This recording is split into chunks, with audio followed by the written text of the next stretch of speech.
신앙의 동지 여러분, 안녕하십니까? 서정교회 최용성 목사입니다. 오늘 여러분과 함께 은혜를 나누고 싶은 말씀은 신약성경 베드로전서 3장 3절에서 4절 말씀입니다. 제가 본문을 봉독해 드리겠습니다. 너희 단장은 머리를 꾸미고 금을 차고 아름다운 옷을 입는 외모로 하지 말고 오직 마음에 숨은 사람을 온유하고 안정한 심령에 썩지 아니할 것으로 하라. 이는 하나님 앞에 값진 것이니라. 오늘 말씀 제목은 마음에 숨은 사람이라는 제목으로 말씀을 증거하도록 하겠습니다. 지난 시간에는 신앙이 앞선 아내가 어떻게 외모를 단장해야 되는가에 대해서 말씀드렸죠. 그래서 3절 말씀에 너희 단장은 머리를 꾸미고 금을 차고 아름다운 옷을 입는 외모로 하지 말고, 이 말씀을 오해하기 쉽다 그렇게 말씀드렸죠. 외모를 단장하지 말라는 그런 의미가 아니라 그 뒤에 나오는 4절 오직 마음에 숨은 사람, 즉 우리 속사람을 단장하지 않고 마음에 숨은 사람을 단장하지 않고 육신의 외모만을 치장하고 단장하는 것은 하지 말라, 그런 의미지요. 예. 속사람을 단장하고 숨은 사람을 단장하면서 외모도 단장하라는 것이지, 숨은 사람, 속사람을 단장하지도 않고 외모만 단장하는, 외모만 치장하는 외모지상주의로 외모를 단장하는 것은 하지 말라는 그런 의미지, 그렇죠? 그런 의미지, 속사람, 숨은 사람을 단장하면서도 외모도 단장하라는 그런 의미로 이해를 해야 된다, 그렇게 말씀드렸습니다. 자, 그래서 너희 단장은 머리를 꾸미고 금을 차고 아름다운 옷을 입어라. 그래서 육신의 외모를 치장하고 단장하는 걸 통해서 우리 신앙의 숨은 사람, 속사람의 인격도, 신앙도 아름답게 단장해야 된다. 지난 시간에 그렇게 말씀드렸습니다. 오늘은 이 마음에 숨은 사람은 어떤 의미인가? 그리고 이 마음에 숨은 사람을 어떻게 단장해야 되는가에 대해서 말씀을 드리도록 하겠습니다. 첫째, 마음에 숨은 사람. 자, 성도가 단장을 하는데 육신의 외모를 단장하는 것보다 더 중요한 것은 이 마음에 숨은 사람, 마음에 숨어 있는 속사람, 새 사람을 단장하는 것이, 그것이 진정으로 아름다운 단장이다, 그렇게 말씀하고 있습니다. 마음이라고 하는 것은 사람의 이성을 대표해서 하는 말이 마음입니다. 그 이성이 하는 일은 뭐냐? 이성이 하는 일은 지, 정, 의, 자유선택, 그 다음에 양심적 역할을 하는 것이 이성입니다. 그 이성은 지혜지식적인 면이 자라야 되고요. 정, 감정을 바로 쓸 수 있어야 되고, 그 다음에 의지가 강해야 되고, 그 다음에 자유선택, 옳고 그른 것을 자유롭게 자기 양심에 따라 선택할 줄 알아야 된다 하는 것이고요. 그 다음에 양심, 바른 양심이 살아 있어야 된다. 이것이 이성이 하는 역할이라고 하는 것이죠. 근데 그 이성을 대표해서 표현한 단어가 오늘 본문에 나오는 마음이라고 하는 것입니다. 마음. 근데 마음에 숨은 사람이다. 그럼 성도에게 있어서는, 구원받은 중생한 성도에게 있어서는 숨은 사람이 있다라고 하는 것이죠. 그럼 숨은 사람을 다른 성경에는 어떻게 표현했는가? 자, 신약성경 에베소서 4장 22절 24절에는 너희는 유혹의 욕심을 따라 썩어져가는 구습을 쫓는 옛사람을 벗어버리고 오직 심령으로 새롭게 되어 하나님을 따라 의와 진리의 거룩함으로 지으심을 받은 새 사람을 입으라. 사도 바울은 에베소서 4장 22절 24절에 성도에게 옛사람을 벗어버리고 새 사람을 입으라, 새 사람이라고 표현해 놨고요. 또 에베소서 3장 16절에는 그 영광의 풍성을 따라 그의 성신으로 말미암아 너희 속사람을 능력으로 강건하게 하라. 네, 속사람이라고 표현했습니다. 또 로마서 7장 22절에 내 속사람으로는 하나님의 법을 즐거워하되, 그렇게 표현해놨죠. 그러니까 오늘 본문의 베드로 사도는 오늘 본문에 마음에 숨은 사람이다, 그렇게 표현했고요. 사도 바울은 새 사람, 속사람, 그렇게 표현했습니다. 이거는 다른 말로 중생한 영이다 하는 거죠. 중생한 영. 성도의 중생한 영을 속사람, 새 사람, 숨은 사람이다, 그렇게 표현해 놨습니다. 근데 우리의 속사람이 어디에 있다라고요? 우리의 속사람, 숨은 사람이 어디에 있다고요? 마음에 있다, 그렇게 표현해 놨죠. 그럼 우리 중생한 영은 물질이 아니죠. 영은 물질이 아니에요. 물질은 어디에 제한을 둘 수가 없어요. 근데 왜 마음에 있다고 표현했느냐 하는 거죠. 그렇죠? 성도에게 분명히 중생한 영이 있는데 이 중생한 영은, 그렇죠? 물질이 아니기 때문에 어디 제한을 받지 않아요. 그런데 성도 속에 있다. 성도 속에 분명히 중생한 영이 있는데 그것을 가장 이해하기 쉽게, 성도에게 가장 이해하기 쉽게 표현한 것이 마음에 있다. 마음에 있다라고 표현하는 것이 가장 가깝다는 거죠. 그래서 마음에 숨은 사람이라고 하는 것은 우리 성도를 이해시키기 위해서, 성도를 이해시키기 위해서 하는 표현이지, 실제 영은 사람의 마음에 있는 것도 아니고, 그렇죠? 이성에 있는 것도 아니고, 어디 물체에 제한을 두고 있는 것도 아니고, 초월해 있는 거예요. 영은 사실은 비물질적인 존재이기 때문에. 근데 분명히 성도에게 중생한 영이 있긴 있죠. 있긴 있는데 그것을 가장 이해하기 쉽게 표현하는 것이 마음에 숨어 있다, 그렇게 표현한 것입니다.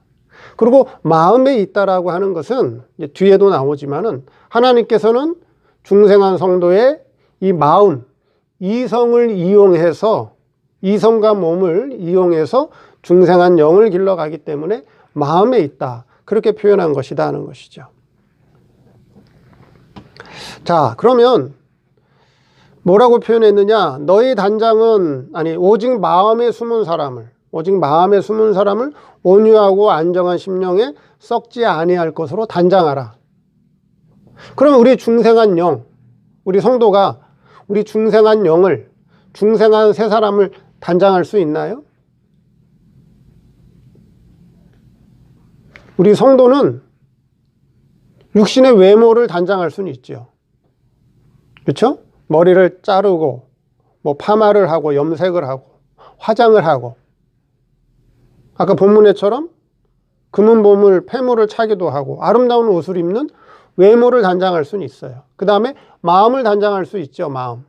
마음을 예쁘게 단장할 수 있어요. 진실된 마음, 성실한 마음, 착한 마음, 겸손한 마음, 그렇죠? 이게 마음을 단장할 수는 있어요. 육신의 외모와 마음을 단장할 수는 있는데, 그럼 중생한 영, 성도의 중생한 영을 우리 사람이 단장할 수 있느냐 하는 거예요. 그럼 사람이 단장할 수는 없어요. 근데 왜 하나님은 우리에게 오직 마음에 숨은 사람을 온유하고 안정한 심령에 썩지 아니할 것으로 하라, 썩지 아니할 것으로 단장하라는 거죠. 그럼 왜 우리에게 하라고 했느냐 하는 거죠. 우리에게 하라고 한 것은 우리가 할 수 있는 것이 아니라 실제는 하나님께서 우리의 중생한 영을 단장시켜주고 계시고 우리의 중생한 영을 성장할 수 있도록 하나님께서 해주고 계셔요. 근데 하나님께서 직접적으로 하는 것이 아니라 성도의 이성과 육체를 이용해서 해주시기 때문에 마음에 숨은 사람이다, 그렇게 표현한 것이에요. 실제는 하나님께서 우리의 중생한 영을 단장시켜 주시고 성장시켜 주고 계셔요. 우리 인간이 할 수 있는 건 아니에요. 그런데 하나님께서 단독적으로 해주시는 것이 아니라 성도의 이성과 육체를 이용해서 해주시기 때문에 마음에 숨은 사람을 단장하라, 그렇게 표현한 거다 하는 것이죠. 자, 그래서 성도는 육신의 외모도 아름답게 잘 단장을 해야 되는 것뿐만 아니라 우리의 마음도 아름답게 잘 가꾸고 단장을 해야 돼요. 왜요? 하나님께서는 그 육신의 외모와 그 다음에 아름다운 마음을 가꾸는 그것을 통해서 우리의 속사람을 길러주시기 때문에 그걸 이용하시기 때문에 우리의 마음을 또 우리의 육신의 행위를 아름답게 잘 단장하고 가꿔야 된다라고 하는 것이다. 그래서 우리 속사람, 중생한 새 사람은 어디에 있느냐? 마음에 있다. 그렇게 표현한 것입니다. 이 숨은 사람은 속사람 또는 새 사람 또는 중생한 영혼이다. 어디에 있다? 마음에 있다. 그 마음에 있다라고 하는 표현은 하나님께서 성도의 마음을 이용해서 아름답게 가꾼 그 마음을 이용하셔서 우리 속사람을 길러가시고 단장하고 계시기 때문에 마음에 숨은 사람이다. 그렇게 표현한 것이다 하는 것이죠.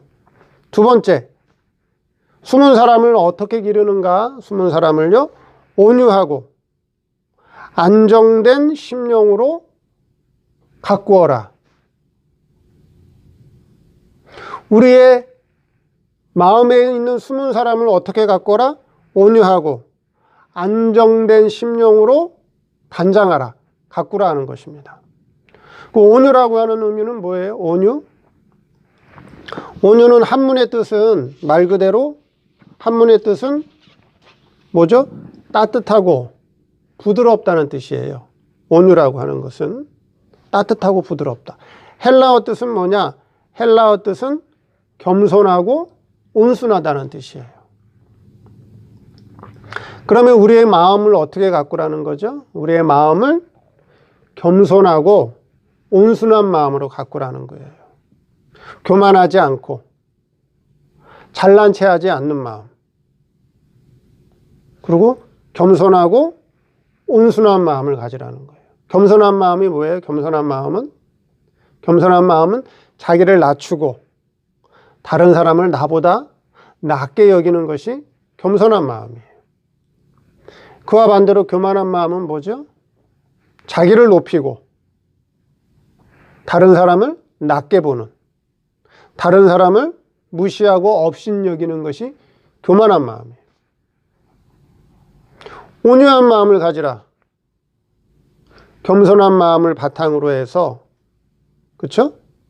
겸손한 마음을 바탕으로 해서 온순하게 다른 사람들과 대립하지 말고 마찰하지 말고 싸우지 말고 대항하지 말고, 그래서 누구하고도 원만하게 관계를 맺는 것이 그게 온유한 마음이다. 온유한 마음. 근데 오늘 성도들의 마음이 이와 같이 숨은 사람을 온유한 마음으로 잘 기르고 있는지, 아니면 오늘날 성도들의 마음이 교만해서 자기 성질 다 부리고 자기 감정 다 드러내고 자기 욕심 다 부리는 거, 그러고 있지 않나요? 그건 새 사람을 기르고 있는 거예요. 그건 새 사람을 기르고 있는 거다 하는 것이죠. 겸손을 바탕으로 하지 않으면, 겸손한 마음이 아니면 부드러움이 나오지 않습니다. 그래서 겸손을 바탕으로 온순한 마음을 가지고 있으면 누구하고도 원만한 관계를 이룰 수 있다라고 하는 것이죠. 그것이 자기 속사람, 자기 숨은 사람을 가꾸고 단장하는 것이다 하는 것이죠. 그래서 온유한 마음을 길러내고 그 다음에 안정된 마음으로 자기를 가꾸라는 거죠. 그러니까 안정이라고 하는 뜻이 뭘까요? 안정이라고 하는 헬라어 원어의 뜻은 자기 자리를 유지한다, 자기 자리를 지킨다 하는 뜻이고요. 또는 고요하다, 평화롭다는 뜻이에요. 안정된 마음이라고 하는 것은 자기 자리를 지키면서 고요하게 평화를 유지한다는 그런 뜻입니다. 그럼 이 말 뜻은 뭐예요? 성도는 자기 마음이 항상 자기 자리에 있어야 된다라고 하는 거예요. 자기 마음이 자기 자리에 있어야 된다. 자기 자리를 지킬 수 있어야 된다 하는 거예요. 쉽게 흥분되거나 여기저기 끌려다니거나 이리저리 흔들리서는 안 된다는 거예요. 자기 마음이 항상 자기 자리를 지킬 수 있어야 된다는 거예요. 내 주변 환경이, 내 사방팔방에서 이런 바람이 불고 저런 바람이 불고 이런 것이 유행하고 저런 것이 유행을 해도 거기에 흔들리지 말고, 거기 따라가지 말고, 거기에 좌지우지 되지 말고 자기 자리를 지키면서 고요한 상태에서 평화를 유지하는 것, 그게 안정된 마음이라고 하는 거예요. 근데 성도들이 어때요? 막 이리저리 휘둘리지 않아요? 이리 끌려다니고 저리 끌려다니지 않아요? 아이고 어디서 코인을 투자한다, 주식을 투자한다, 부동산을 투자한다, 아이고 어디 아파트 값이 올라갔다, 아이고 마음이 그냥 불안해가지고 아이고 나는 뒤처지는 거 아닌가, 저거 나도 투자해야 되지 않나, 저거 나도 사야 되지 않나, 막 이리 흔들리고 저리 흔들리고 이리 갔다 저리 갔다 갈 때처럼 이리 끌려다니고 저리 끌려다니고 그러지 않아요? 오늘날 성도들이 그러고 다니지 않느냐요. 그 마음이 그렇게 흔들리고 있지 않느냐는 거예요. 그 안정된 마음이 아니라는 거죠. 안정된 마음이라고 하는 것은 자기 자리를 딱 지키고 이리 흔들리고 저리 흔들리지 않고 어떤 바람이 불러도 어떤 환경이 와도 고요하게 평화롭게 자기 자리를 지킬 수 있는 것, 그게 안정된 마음이다. 온유하고 안정된 마음으로 자기 마음을 가꾸어라.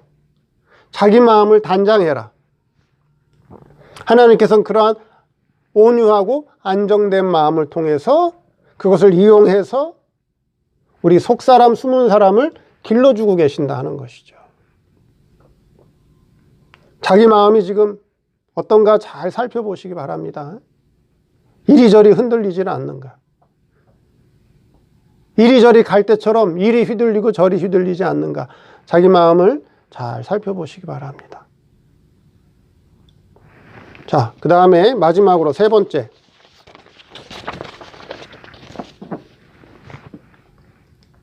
썩지 않는 것으로 하나님 앞에 값진 것이다 하는 거예요. 성도의 중생한 세 사람, 자기의 숨은 사람을 온유하고 안정된 심령으로 잘 가꾸고 단장하면 그것이 하나님 보실 때 썩지 않는 것으로 하나님 앞에 값진 것이다 하는 것이죠. 그럼 썩지 않는다는 건 어떤 의미일까요? 썩지 않는다. 썩지 않는다라고 하는 것은 뭘까요? 썩지 않는다라고 하는 것은 영생하는 것, 영생하는 것이 썩지 않는 거예요. 썩는다는 것은, 영생하지 못하는 것은 다 썩는 거예요. 이 세상에 있는 것 영생하는 거 있어요? 이 세상에 있는 거는 다 썩을 거예요. 다 변할 거예요. 다 무너지고 없어질 거예요. 왜요? 이 세상에 있는 건 다 죄와 사망 아래 있기 때문에 그래요. 영원한 건 아무것도 없어요. 근데 우리의 이 심령을, 우리의 마음을 온유하고 안정된 마음으로 그 마음을 잘 가꾸어 가면, 잘 단장시키면 그것을 통해서 하나님께서는, 그것을 이용해서 하나님께서 우리의 숨은 사람을 길러주시고 우리의 속사람을 단장시키기 때문에 그건 썩지 않는 거다. 그건 영원한 거다. 그건 하나님께서 인정하시고 하나님 앞에 값진 것이다. 그렇게 말씀하고 계십니다. 하나님 앞에 값진 것이다. 그렇게 말씀하고 있죠. 그럼 썩지 아니할 것, 그렇죠? 썩지 않는 것이 썩지 아니할 것으로 우리를 지금 가꾸어 주고 계셔요. 하나님께서 영원한 것으로, 영원한 것으로, 썩지 않는 것으로 우리 숨은 사람, 속 사람을 하나님께서 지금 길러주시고 단장해 주고 계셔요. 그게 구체적으로 뭐냐? 그게 썩지 않는, 영원한, 영생하는 것이 성경에 뭐라고 기록했느냐? 그게 구체적으로 뭐냐?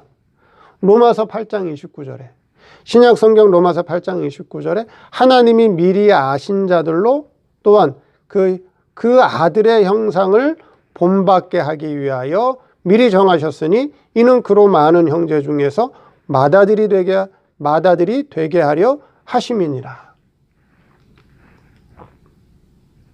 무슨 형상을 본받게 하기 위해서요? 아들의 형상을 본받게 하는 것. 우리 마음에 있는 숨은 사람을, 속 사람을, 새 사람을, 중생한 영을, 그렇죠? 아들의 형상을 본받게 하기 위한 거다라는 거예요. 그게 썩지 않을 거라는 거예요. 그럼 아들은 누굴 얘기하죠? 성자 하나님을 말씀하죠. 성자 하나님. 그렇죠? 성부 하나님에게 있는 독생자 아들인 성자 하나님을 말씀하죠. 그럼 성자 하나님은 신이에요, 영이에요? 성자 하나님은 신이죠, 신. 영은 피조물이에요. 성자 하나님은 신이에요. 자존자예요. 스스로 계신 자예요. 그렇죠? 신이에요. 아들의 형상이라고 하는 것은 신의 형상을 덧입혀 주는 거예요. 신의 형상을 덧입혀 준다는 것을 더 구체적으로 얘기하면 신적인 지혜 지식과 신적인 성품과 신적인 능력과 신의 영광을 입혀주고 계신다 하는 거예요. 그게 썩지 않는 것이고 그것이 하나님 앞에 값진 거예요. 하나님께서 우리를 세상에 보내신 목적은 이와 같이 아들의 형상을 덧입어라. 아들의 형상을 본받아라. 신적인 지혜 지식과 신적인 성품과 신적인 능력과 영광을 입혀주고 계신다는 거예요. 그것이 영원한 거예요. 그것이 썩지 않는 거예요. 그것이 하나님 보실 때 값진 거예요. 이 일을 하라고 우리를 세상에 보내셨습니다. 그러면 신적인 지혜 지식과 신적인 성품과 신적인 능력은 누가 입어가는 거죠? 우리 성도의 마음 속에는 속사람, 중생한 영이 있죠. 중생한 영, 다른 말로 새 사람, 다른 말로 속사람, 오늘 본문에서는 숨은 사람이라고 표현한 거예요. 다 같은 거예요. 그럼 중생한 영에게 신적인 지혜 지식과 신적인 성품과 신적인 능력이 입혀지는 게 아니라 그 중생한 영을 길러가면서 그 중생한 영 속에 주인으로 있는 아들의 생명, 즉 성부 하나님께로부터 성부 하나님이 직접 나온 신의 아들, 그 신성에게 아버지에게 있는 신적인 지혜 지식과 신적인 성품과 신적인 능력과 신적인 영광을 입혀주고 계신다는 거죠. 그래서 우리의 중생한 마음을, 성도의 마음을, 이성과 육체를, 그렇죠? 온유하고 안정된 마음으로 잘 가꾸어 나가면 하나님께서는 우리의 그 이성과 육체를, 그 마음을 잘 구원으로 이용하고 선용해서 우리의 중생한 영을 길러가고, 중생한 영을 길러가면서 그 속에 있는 아들의 생명에게, 하나님 성부 하나님의 아들들에게, 신에게 신적인 지혜 지식과 신적인 성품과 신적인 영광과 신적인 능력을 덧입혀주고 있다라고 하는 것이죠. 그게 썩지 아니하는 것이고 영원한 것이고 그들의 아들의 형상을 닮아가는 것이고 그것이 하나님 보실 때 값진 것이다 하는 거예요. 하나님께서 그러한 목적을 위해서 우리를 세상에 보내신 거라고 하는 거죠. 오늘 우리는 무엇을 단장하고 있느냐 하는 거예요. 육신의 외모를 단장하는 것도 아주 중요해요. 왜? 우리는 사회생활을 통해서 다른 사람과 관계를 맺고 있기 때문에 우리의 육신의 외모도 가꿀 줄 알아야 돼요. 우리 육체 다른 사람과 만났는데 우리 몸에서 나쁜 냄새가 나가면 좋겠어요? 화장도 하고 향수도 뿌리고 머리도 가꾸고 좋은 옷도 입어야죠. 다른 사람과 좋은 관계를 맺어야죠. 육신의 외모도 가꾸는 것처럼 그 이상 우리의 마음, 우리의 마음도 오늘 본문의 말씀처럼 온유하고 안정된 마음으로 잘 길러가면 하나님께서 그것을 이용해서 우리 속사람 중생한 영을 길러가시고 중생한 영을 길러가면서 그 속에 있는 하나님의 신의 아들, 아들의 생명, 그 아들의 생명에게 신적인 지혜 지식과 신적인 성품과 신적인 능력과 신의 영광을 덧입혀주고 있다라고 하는 것이죠. 이것이 제일 귀한 것이다. 이게 가장 귀한, 왜? 이거는 썩지 않는 거다. 이건 영원한 거다. 영원한 것이기 때문에, 썩지 않는 것이기 때문에 이건 하나님 앞에 값진 것이다. 이걸 길러가라고 우리를 세상에 보내셨다 하는 거예요. 그래서 우리 육신의 외모도 중요하지만 우리 속사람, 새 사람을 잘 길러가시는 그런 저와 여러분 되기를 바랍니다. 감사합니다.